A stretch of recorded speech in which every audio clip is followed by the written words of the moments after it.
how, what should great leaders do right now? What kind of question should they be thinking on how to navigate this?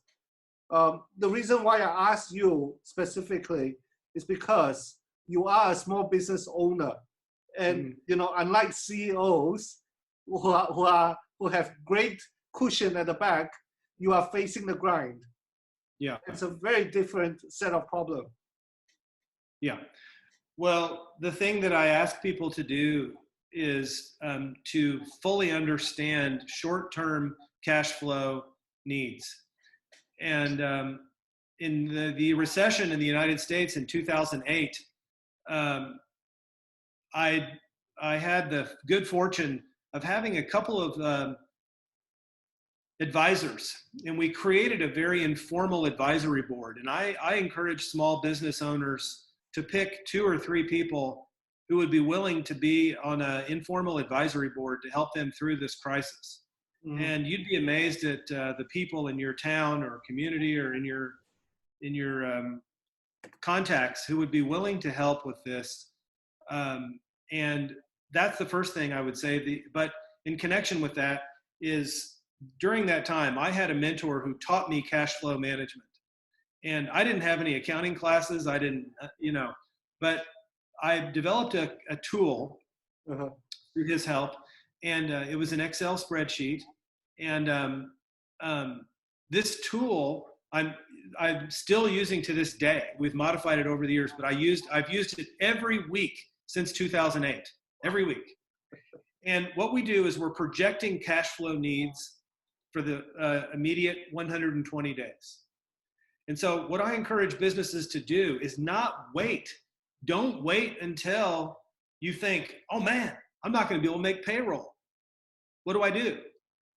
You need to know that you're not going to be able to make payroll 4 months from now, not now.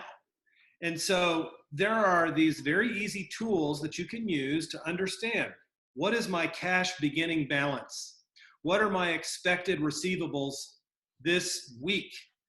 And where does that leave my projected ending cash balance? And then I go back up to the top for next week. What's my projected beginning balance? What's my projected ending balance for the week?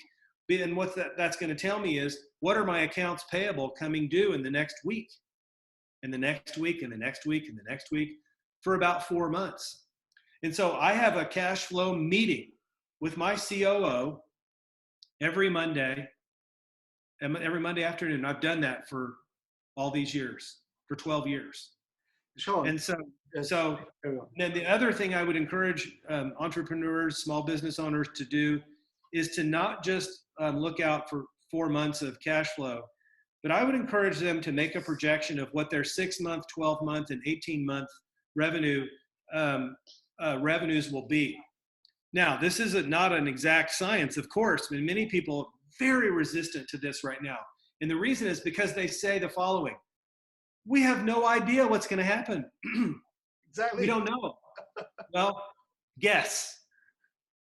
Prepare for the worst. Okay?